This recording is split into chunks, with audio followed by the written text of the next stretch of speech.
Amado Deus, bondoso Pai, ainda na Tua presença, depois de sermos exortados, depois de termos participado dos elementos da ceia, pedimos a Tua bênção, a Tua graça, a Tua misericórdia, o Teu poder, o Teu falar aos nossos corações. Instrua-nos por meio da Sua santa e bendita palavra. Oramos no nome de Jesus Cristo.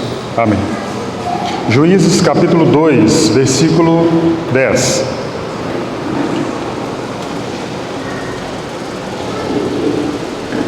Juízes capítulo 2, versículo 10. Foi também congregada a seus pais toda aquela geração, e outra geração após deles se levantou, que não conhecia ao Senhor, nem tampouco as obras que fizera a Israel. Nós falaremos essa manhã sobre nós auxiliarmos a segunda geração, nós ganharmos a segunda geração, nós andarmos com a segunda geração. O livro de Juízes, para aqueles que têm lido e têm guardado a palavra, na prática da leitura e na constância da leitura, entendem que estamos na terra prometida, chegamos na terra prometida. Não há um governo forte, é verdade. Ainda não foi estabelecido um governo central, um governo que pudesse ser por todo Israel, por sobre todas aquelas 12 tribos independentes, sobre aquela confederação. Josué, aquele que foi o estabelecido por Deus, aquele que era o ajudador de Moisés, morreu, faleceu. A sua geração também foi congregada a seus pais, estão agora na terra. E o que nos mostra o livro de Juízes é que agora existe uma anarquia, existe uma negação do princípio da autoridade. Existe guerra civil no meio do povo chamado povo de Deus, existem inimigos que vai e volta, fazem escravo os filhos de Deus. Essa é a história do livro de Juízes. Não diferente dos dias atuais, não diferente dos dias presentes da nossa época, onde você vê, da mesma forma que no livro de Juízes, imoralidade, amoralidade, infidelidade, frieza espiritual. Interessante que em vários livros da Bíblia, Deus normalmente ele dá um diagnóstico do pecado, da situação em que o povo está vivendo, para depois falar dos sintomas. Mas no livro de Juízes, Deus faz diferente. Ele traz todos os sintomas para depois falar do diagnóstico. E qual é o diagnóstico do livro de Juízes? É o último versículo. Naqueles dias não havia rei em Israel, cada um fazia o que achava mais reto. Não existe uma verdade central, não existiam os pilares, não existia o absoluto, não existia aquilo que regia as pessoas. Cada um fazia o que achava melhor, ou fazia aquilo que achava mais reto. Não é assim nesses dias? Hoje, da mesma forma, não existe uma verdade central. A palavra de Deus, até no meio do povo de Deus, perdeu a sua autoridade. Ah, você pensa assim? Ok, você pode andar assim, não tem nenhum problema. Verdades relativas. Ah, você entende desse ponto? E vejam que verdades e fundamentos foram deixados de lado. Era isso naquela época, da época dos juízes. Da mesma forma nos dias de hoje. Ah, quanta tristeza em comparação com aquela. E eis então, Juízes, o livro de Juízes, o versículo que nós lemos, capítulo 2, versículo 10. Levantou-se uma geração que não conhecia o Senhor, nem tampouco as obras que o Senhor fizera a Israel. Irmãos, há um perigo nos dias de hoje de existir uma geração que talvez ouça falar que existe Deus, que existe Jesus, que existe o Espírito Santo, mas será que eles de fato conhecem toda a história do Deus dos seus pais? O que aconteceu com essa segunda geração que se esfriou? O que aconteceu com esses filhos de homens fervorosos, de homens habilidosos, de homens tementes a Deus, de homens que andavam na presença de Deus, de homens que guardavam a palavra de Deus? O que aconteceu com essa geração? Muito triste o relato. não conhecia ao Senhor, nem tampouco as obras que fizera Israel. Eis o grande perigo desta geração. Eis o grande perigo do nosso legado para os nossos filhos, dos nossos pastores para as suas ovelhas, mas especificamente dos pais para os filhos. Nós vamos ver que por que os filhos se distanciam? Por que os filhos esfriam? Como ouvimos agora há pouco, por que as crianças nos colos levantam as mãos, oram, glorificam a Deus, e nós achamos legal, está glorificando a Deus, está louvando a Deus, e ali pelos 12, pelos 15, mas também mais velhos se desviam, se esfriam. Por que os filhos se distanciam? Por que filhos de pastores se distanciam? Por que filhos de teólogos se distanciam? Por que filhos de crentes fiéis se distanciam? Vejam que isso não é uma exclusividade ou uma questão somente de indivíduos. Vejam que também isso está ligado a instituições. Se nós lermos a história, quando nós estudamos a história, nós vemos que universidades, tanto na Europa quanto nas Américas, elas tinham princípios estabelecidos na palavra de Deus, princípios estabelecidos na Escritura Sagrada. O que se requeria daqueles alunos quando entravam nas universidades era que eles teriam que participar de seminários cristãos, eram obrigados. Para você estudar em determinadas universidades na Europa e nos Estados Unidos, uma das aulas era sobre seminários bíblicos.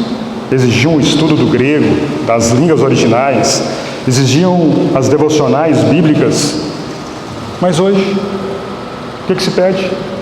Que você seja inteligente, muito inteligente, para entrar nessas universidades. Houve o abandono do espiritual e trocaram aquilo que é espiritual pelo que é secular, pelo que agrada o homem. Afinal, o homem está nas plenas capacidades da sua mente, chegou ao ápice, já foi à Lua, quantas vezes? Já dividiu o átomo, já criou a bomba atômica. Mas o homem, de fato, ele é sábio aos olhos de Deus? Loucura, diz a palavra, a sabedoria humana. Vejam que igrejas também, nos seus princípios, nos seus fundamentos, quando foram estabelecidas, se desviaram. Não servem mais no mesmo espírito, no mesmo fervor. Indivíduos, instituições.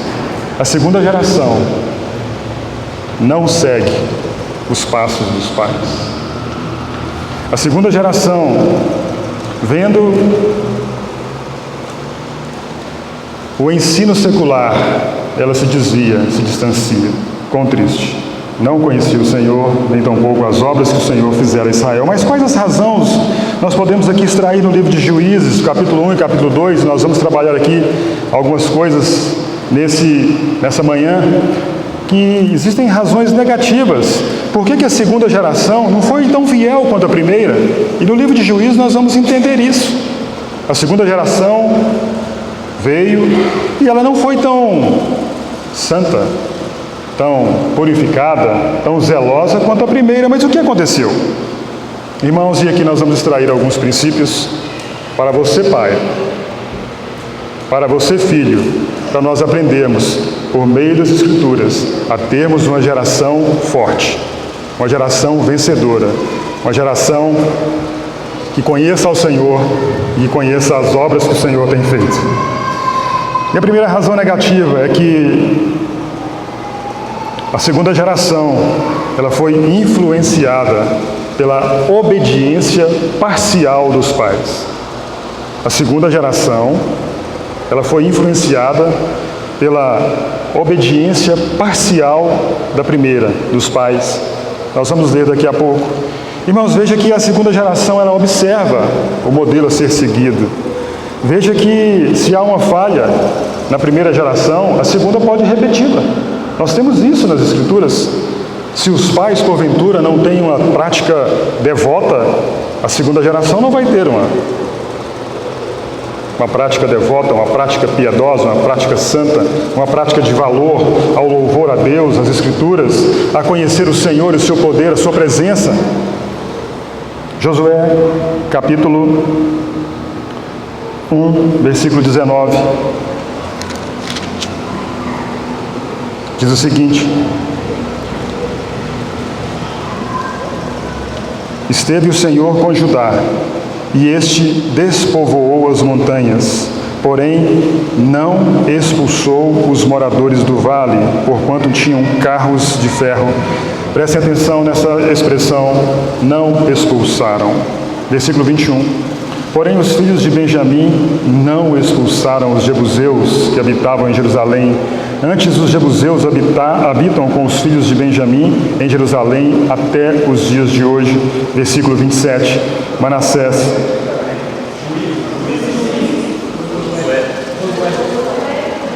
Irmãos, vamos voltar então. Juízes, capítulo 1, versículo 19. O centro da nossa atenção é Juízes. Nós estamos falando sobre pais e filhos, primeira geração, segunda geração. Nós lemos o capítulo 2, versículo 10, de uma geração que não conhecia o Senhor. E temos agora começado a falar das razões negativas, porque a segunda geração não é tão fiel quanto a primeira.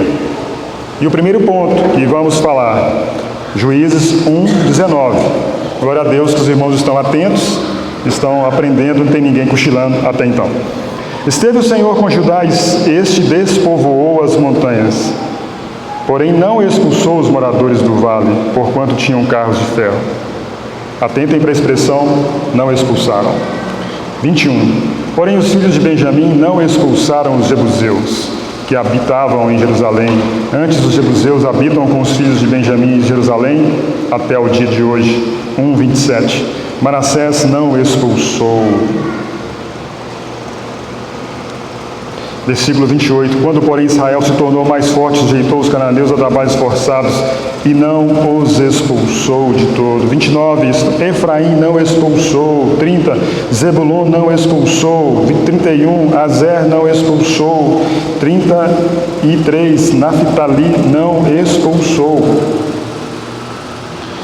Obediência parcial da primeira geração. Qual era a ordem do Senhor para aquela geração, para aqueles homens que agora, não tendo Josué consigo, deveriam tomar posse da terra prometida? É verdade, o Senhor já havia dito em Josué capítulo 23 que Deus iria afastar, Deus iria expulsar as nações diante dos israelitas, diante dos judeus, sim, mas esse afastar e esse expulsar, ele também pedia a ação dos israelitas. Eles deveriam lutar contra os cananeus, contra os povos daquela terra, e a ordem explícita no livro de Deuteronômio capítulo 7, versículo 2 é o seguinte: totalmente destruirás.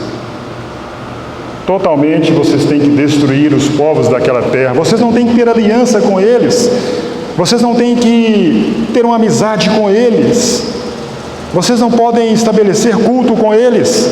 Então, a primeira geração, com essa obediência parcial, irmãos, ela trouxe um dano para a segunda.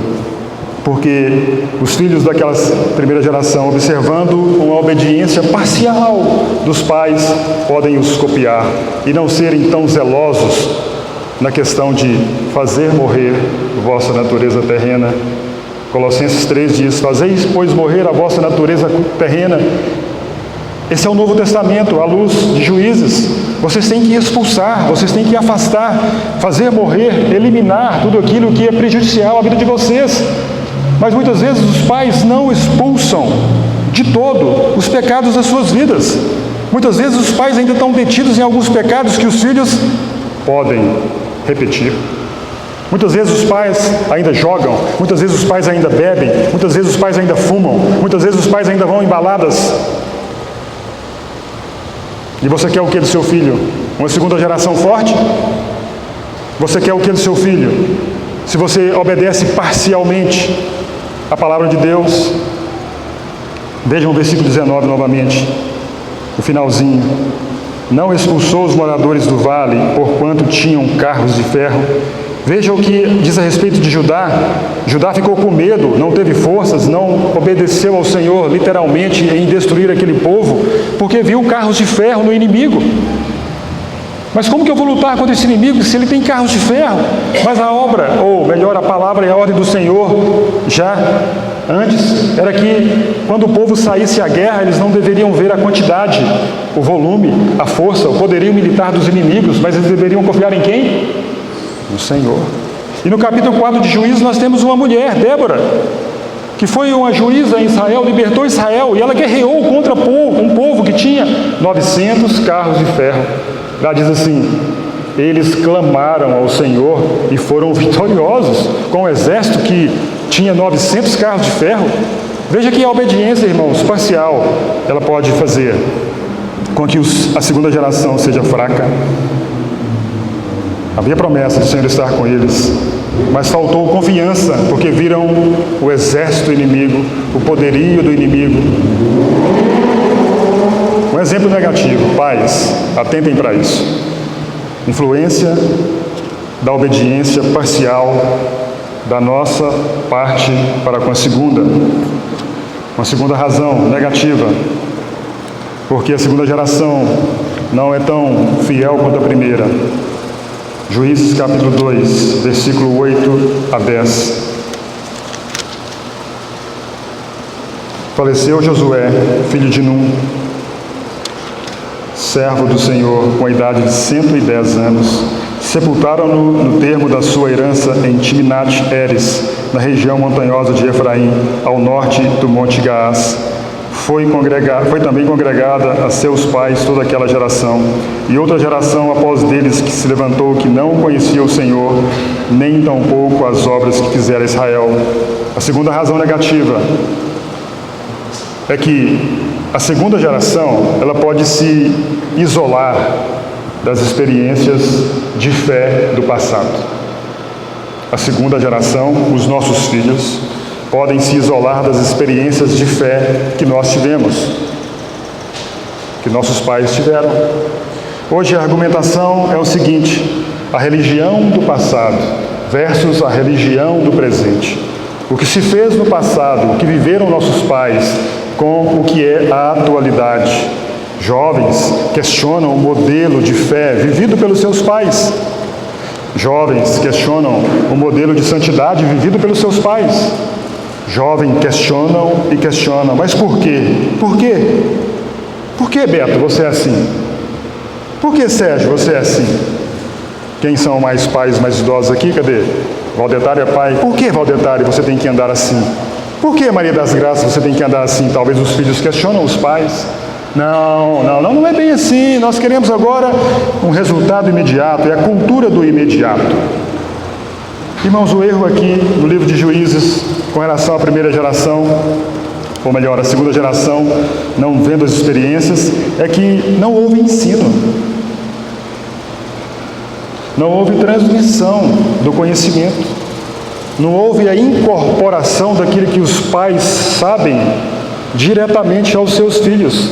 As convicções que os pais têm a respeito de Deus, a respeito da Trindade, a respeito da adoração, a respeito da palavra, a respeito da oração, a respeito do congregar, a respeito do mundo, a respeito do batismo, não foram ensinados, não foram compartilhadas. Não houve apreciação por parte dos filhos daquilo que os pais têm convicção.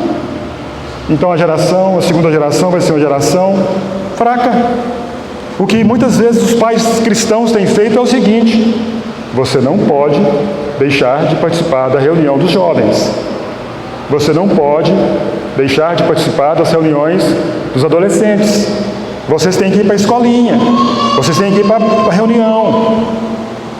Ei, pais, é só isso? Uma transferência de responsabilidade? Você não vai colocar nos seus filhos a experiência de fé que você teve em Deus? Não é isso que as Escrituras têm feito desde o princípio até o fim? Nós transmitirmos aos nossos filhos? A comunicação aqui foi falha. As convicções foram deixadas de lado, as verdades, fundamentos, pilares. Não foi tão nítida o ensino dos pais para os seus filhos. E a segunda geração, então, agora se isola. Qual é o modelo que eles vão seguir, se nada foi passado a eles? Meu filho, anda comigo que você vai aprender muita coisa. Irmãos, a vida cristã não é por osmose. A vida cristã não é você andar com um santo e você se tornar santo. Não, tem que haver ensino, tem que haver troca de experiências. Aqui, nesse caso específico, é como que nós vemos em Josué, agora é Josué, capítulo 22, mas não precisam abrir. Ali no livro de Josué, algumas tribos iam ficar daquém do Jordão e elas levantaram um altar de testemunho. E a expressão é essa, um altar para testemunho. Pilares.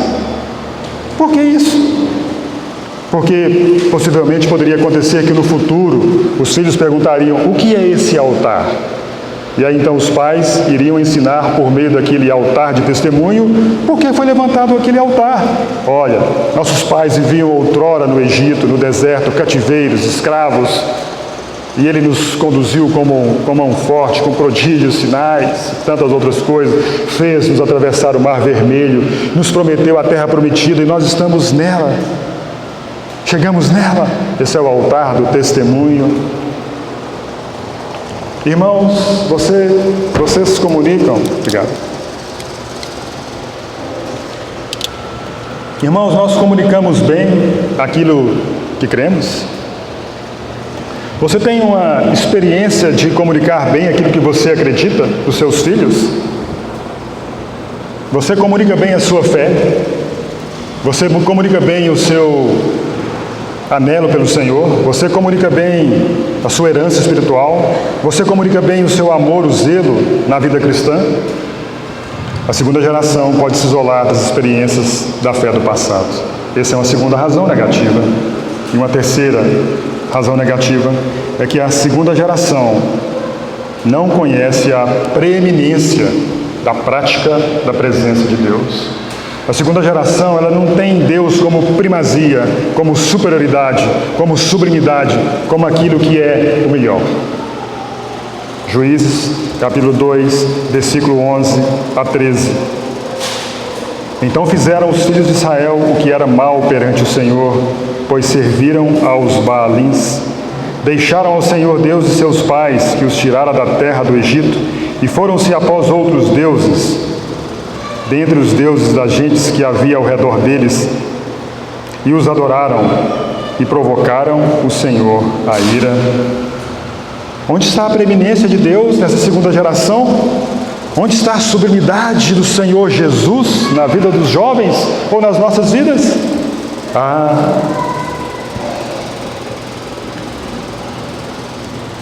Os israelitas não somente abandonaram ao Deus verdadeiro, deixaram de lado o Deus verdadeiro, mas foram para a prática da idolatria. Substituíram Deus por aquilo que é nulo, por aquilo que não tem nenhum valor. Essa segunda geração chegou a esse ponto? Sim, chegou. Mas como chegaram a isso? Como colocaram um ídolo no lugar de Jesus Cristo? Como colocaram algumas coisas no lugar de Jesus Cristo? Falando agora na linguagem do Novo Testamento. Como aquela geração de juízes chegaram a isso? Adorar Baal, adorar Astarote, que eram deuses da fertilidade, deuses que davam resultado. Você quer uma terra frutífera? Vamos ao templo de Baal com a sua esposa Astarote. Ali tem prostitutos cultuais. Então Baal vai ter um relacionamento com Astarote.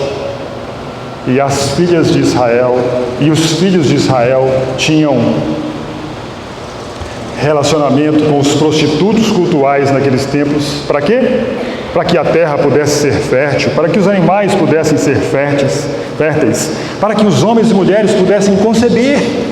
Onde chegaram aquela geração? Idolatria, a preeminência, a sublimidade, a superioridade de Deus nas vidas deles foi colocado de lado. Prostituição, orgias.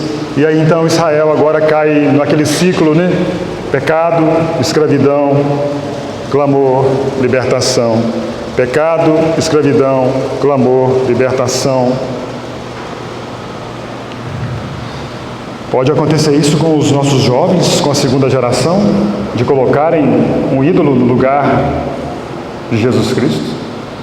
João escreve na sua epístola: filhinhos, guardai-vos dos ídolos. Não necessariamente Maria, Antônio, João, Buda, Maomé, não ídolos necessariamente uma imagem. Irmãos, mas quantos ídolos podem estar no lugar de Jesus Cristo nessa segunda geração? E aqui nós podemos, não tem como falar, mas poderíamos dizer o entretenimento, o dinheiro, o prazer, as pessoas, as amizades, a música mundana, nesse caso. Veja que Deus foi substituído. Em Mateus 3,17, naquele batismo do Senhor Jesus, ouve-se uma voz do céu que dizia: este é o meu Filho amado, em quem me comprazo, em quem me deleito, em quem tenho toda a satisfação. E deveria ser também a segunda geração, ter esse deleite, esse comprazer-se em Deus. Porque senão, irmãos, as consequências serão amargas. Juízes 2, versículo 14. Pelo que a ira do Senhor se acendeu contra Israel, e os deu na mão dos espoliadores que os pilharam, e os entregou na mão dos seus inimigos ao redor, e não mais puderam resistir a eles. Não queira você, jovem de segunda geração, crente de segunda geração, e nem você de primeira, cair nas mãos da ira do Senhor. Pode ser pesado. Mas então, passemos a elementos positivos que ajudam a segunda geração a andar na fé da primeira geração. Falamos dos pontos negativos, mas existe algo positivo. Certamente, Deus, Ele quer que o homem chegue ao arrependimento, e Ele tem prazer nisso. Ele tem estendido a sua misericórdia até os dias de hoje para que o homem chegue ao arrependimento. Então vamos ver alguns elementos positivos que ajudam a segunda geração a andar na fé da primeira. E o primeiro ponto que podemos ver é que a primeira geração precisa desenvolver cooperação com a segunda. A primeira geração precisa desenvolver cooperação com a segunda geração. E essa cooperação se dá primeiramente e visivelmente e observadamente pelos filhos, pelo modelo, pelo que você faz, onde você vai, o que você lê, o que você ouve, o que você canta. Modelo. Os jovens estão assim, às vezes nós pregamos o Evangelho e dizemos assim: nós somos uma carta aberta, nós somos umas cartas escritas, o mundo está nos observando. Pais, seu filho está te vendo, viu? E você tem que desenvolver uma cooperação pelo modelo que você dá a ele. O que seu filho tem visto você fazer? Vejam um exemplo positivo. Josué, capítulo 1,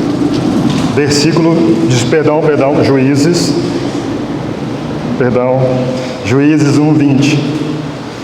E como Moisés o dissera, deram Hebrom a Calebe, e este...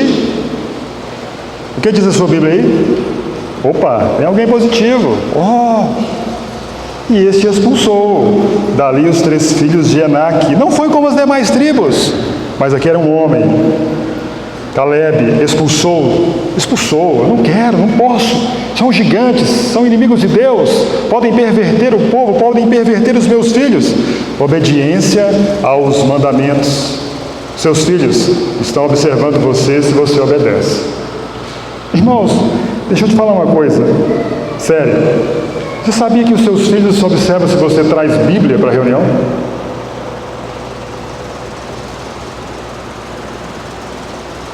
Infelizmente, tem filhos que às vezes não levam mais Bíblia para a reunião porque o pai não leva.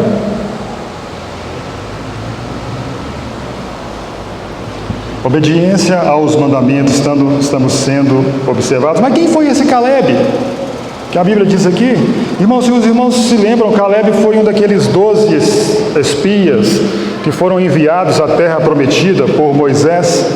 Mas é interessante nós vermos o relato disso, lá no livro de Números, capítulo 13. Ali nós podemos atentar em alguma coisa que Calebe fez de diferente dos demais. Números 13, versículo 16.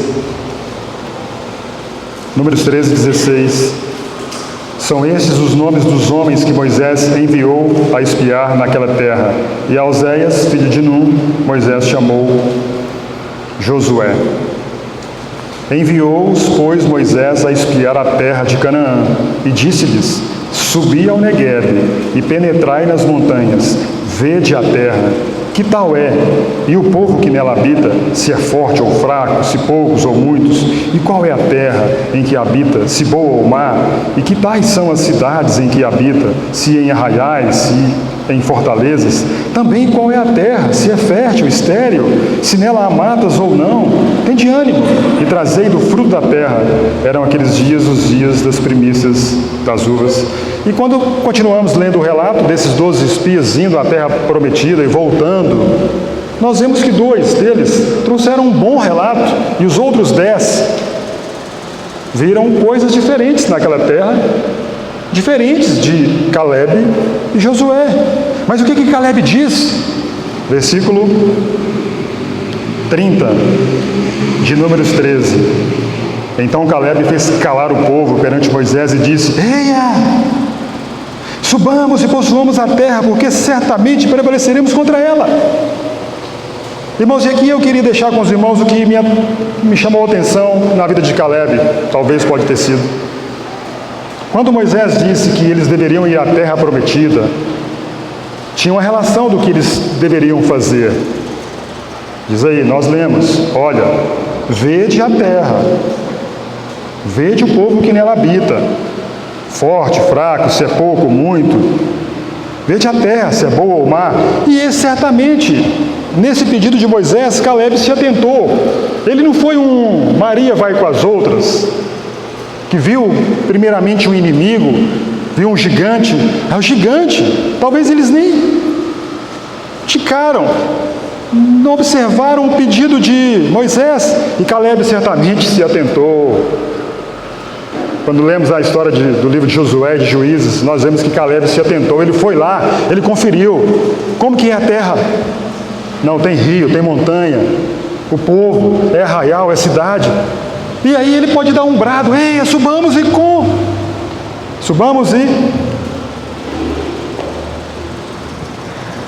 possuamos a terra. Isso, versículo: eia, subamos e possuamos a terra, porque certamente prevaleceremos contra ela.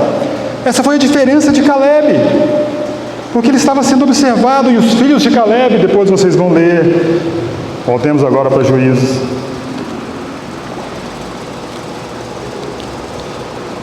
Ele estudou a terra. Calebe estudou a terra.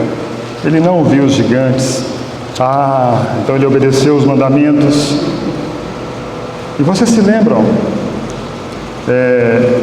de uma jovem aqui no início do livro de Juízes, chamado Aquisa. Ela era filha de quem? Filha de Calebe. E ela atentou para a história do pai. E ela pede o que ao seu pai? O que ela pede? Ela já tinha recebido herança, terras, mas ela pede mananciais. Opa! Por que ela pede mananciais? Porque o pai contou para ela que lá tinha mananciais, tem água aqui, água ali, tem uma corrente. Veja que Calebe ensinou corretamente, pelo exemplo, a segunda geração, a primeira geração. Mas temos um outro homem aqui. Vou falar rapidamente, por causa do tempo. Nós temos também Josué. Nós estamos falando da primeira geração envolver a segunda geração em cooperação. Josué foi aquele que, quando abrimos o livro de Josué, veio a palavra do Senhor a ele, que Deus orienta a ele: Josué, não cesse de falar do livro desta lei. Medita nele dia e noite, será bem sucedido. Não tenha com você desânimo, mas coragem, ser forte, guarde a palavra.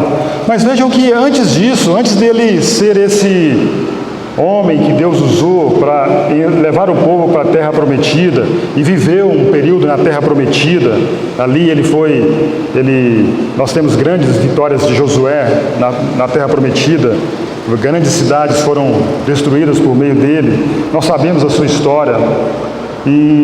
Mas a primeira geração antes de Josué, pegou Josué e falou assim: vem cá, anda comigo. Anda comigo, vamos caminhar junto? Vamos. Domingo tem reunião, hein? Vamos lá, jovens. A reunião?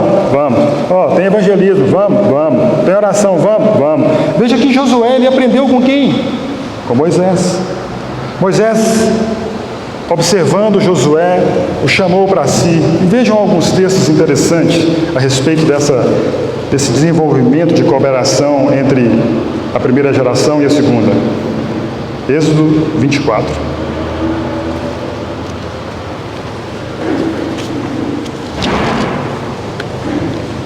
Versículo 13 e versículo 14. Vamos ler o 12 também. Então, Êxodo 24, 12. Então disse o Senhor a Moisés: sobe a mim ao monte e fica lá. Dar-te-ei tábuas de pedra e a lei e os mandamentos que escrevi para os ensinares.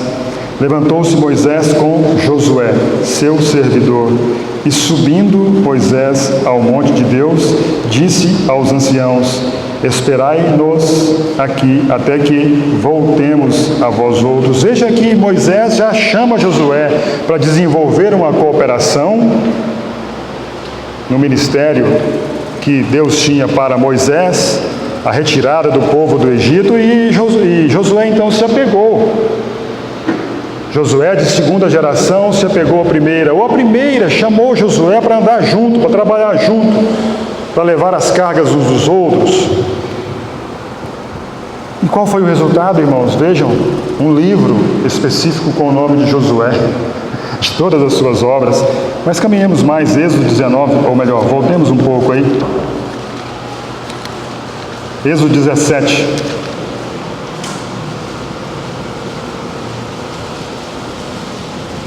Com isso ordenou Moisés a Josué: escolhe-nos homens e sai, peleja contra Amaleque. Amanhã estarei eu no cume do outeiro e a vara de Deus estará na minha mão. Veja que Moisés chama Josué para desenvolver essa cooperação. A primeira geração precisa fazer isso com a segunda.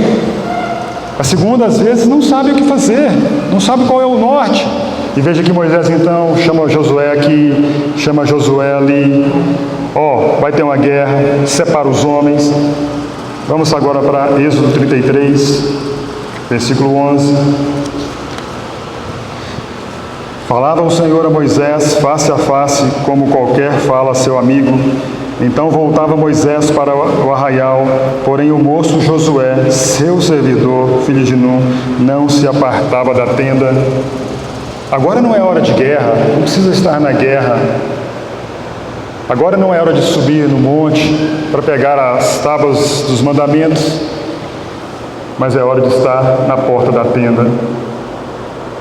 Moisés entra na tenda e o seu servidor Josué não se aparta da tenda, aguarda ali a comunhão de Moisés com o Senhor, espera ele sair para receber instruções. Veja que ele está como um cooperador.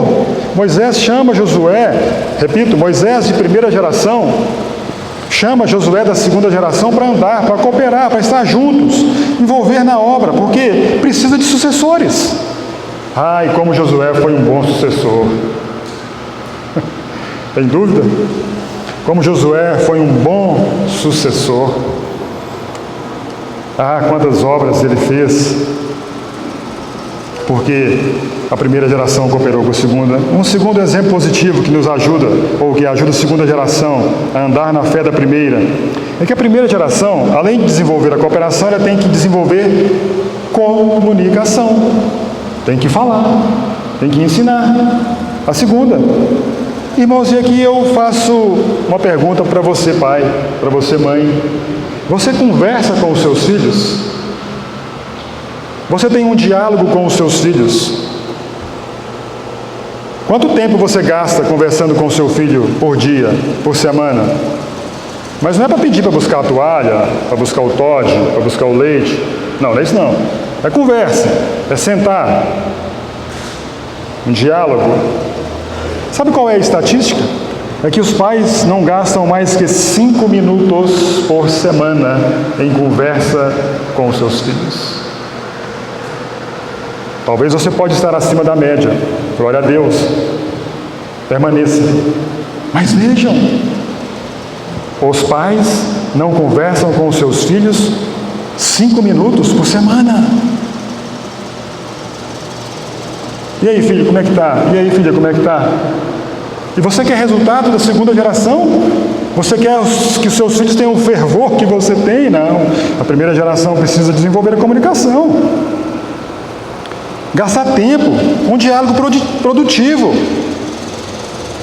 Eu sei que de repente você não sabe matemática para conversar com o seu filho está fazendo lá trigonometria. Não, isso tem isso, não tem? Matemática tem isso? Trigonometria, teorema de Pitágoras, tudo bem, você não sabe isso, mas não tem outro assunto para o seu filho? Não é só Flamengo. Você gasta um tempo com ele? Comunicação. Sabe por quê, irmão? Ou melhor dizendo, sobre o que você tem que conversar com os seus filhos? Sobre acontecimentos espirituais da sua vida. Sobre como foi a sua conversão, como foi o abandono dos pecados, como foi, por exemplo, que você conheceu a sua esposa ou o seu esposo, como que você... Comunicação. Sobre orações que você às vezes faz, resposta a essas orações, sobre o entendimento da palavra, um texto da palavra. O seu filho, por exemplo, te procura e te pergunta sobre Melquisedeque. O que você fala para ele? Pergunta na escolinha. Vou falar para o Samuel compartilhar sobre Melquisedeque, ok? Nós vamos falar agora sobre... O seu filho, por exemplo, te pergunta sobre piercing. Pai, pode usar piercing? E aí? Difícil, né? Pai, posso namorar com quantos anos? Ei, Fabão, Cadu. Posso namorar com quantos anos? Pai, eu vejo algumas irmãs usando véu na reunião. O que é isso? Comunicação, diálogo. Irmãos, em resumo, seria o que o salmista diz no Salmo 78, versículo 3 e 4, vamos abrir, sobre a comunicação eficaz dos pais para os filhos, ou da primeira para com a segunda geração. Salmo 78, versículo 3 e 4. O que ouvimos e aprendemos, o que nos contaram nossos pais. Epa, primeira geração está aí, ok? Ouvimos, aprendemos, nos contaram nossos pais. Primeira geração. 4. Não o encobriremos a seus filhos, contaremos à vindoura geração. Ok? O que nós vamos contar? O que nós vamos comunicar? O que nós vamos ensinar? Está aí. Os louvores do Senhor e o seu poder e as maravilhas que fez. Se nós nos guardarmos ou gastarmos tempo só com essas 3 coisas, não vai precisar de mais nada. Irmãos, eu tenho certeza que se nós ensinarmos para os nossos filhos os louvores do Senhor, o seu poder e as maravilhas que fez, eles não vão nos perguntar sobre tatuagem. Eles não vão nos perguntar se pode ir no show de quem ir no mundo. Um jovem, querer um jovem. Talvez os velhos não queiram falar, mas vocês conhecem a turma boa. Alguém que canta no mundo aí, que todos os jovens gostam. Como? Lagum? Lagum. Isso é nome de demônio, parece. Lagum. Mas se nós ensinarmos, desenvolvermos a comunicação com os nossos filhos, certamente serão guardados. E a linguagem do Novo Testamento seria: e o que de minha parte ouviste, através de muitas testemunhas, isso mesmo transmite a homens fiéis e também idôneos para instruir a outros. Irmãos, nós não devemos ensinar os nossos filhos somente no berço, cantando ou contando as histórias de Adão e Eva, de Daniel na cova dos leões, de Moisés abrindo o mar vermelho. Não é só no berço, não. Na juventude, em toda a vida. Comunicação. Devemos comunicar histórias bíblicas, sim. Devemos comunicar a história da igreja, dos pais da igreja. Devemos comunicar a história da reforma, dos hinos, como surgiram os hinos, dos autores bons, dos autores ruins. Quem é um bom autor? Quem é um bom pregador? E o exemplo do Novo Testamento, para concluirmos, é o de Timóteo.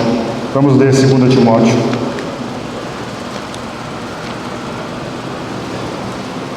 Capítulo 3.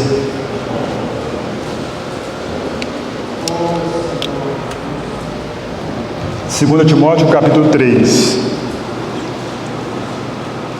versículo 14 e 15. Paulo então escreve ao seu filho na fé. 2 Timóteo 3, 14 e 15.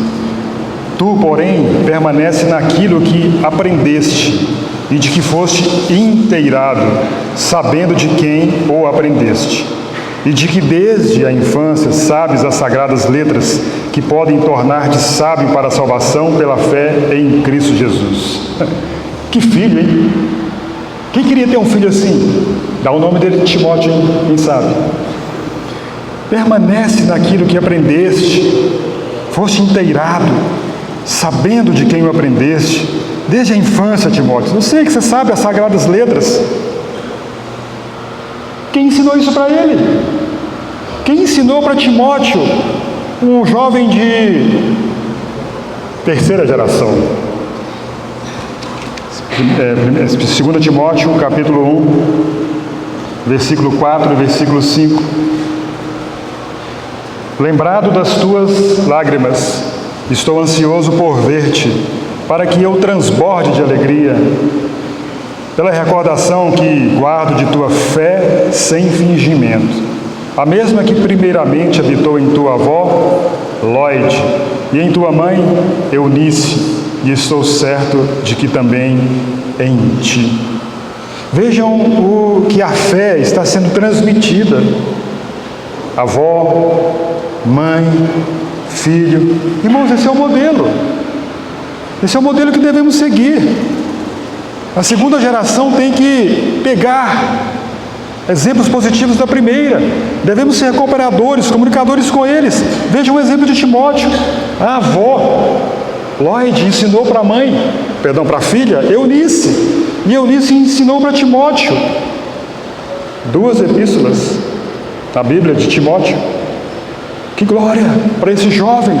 Tudo bem, ele teve hora que o apóstolo fala para ele, reanima o dom, fortifica-te na graça. Sim, mas não tem problema, ele foi inteiramente uma fé sem fingimento. Irmão, você é um crente de primeira ou de segunda? Você é um crente de primeira geração ou de segunda geração? Deus nos abençoe, em nome de Jesus.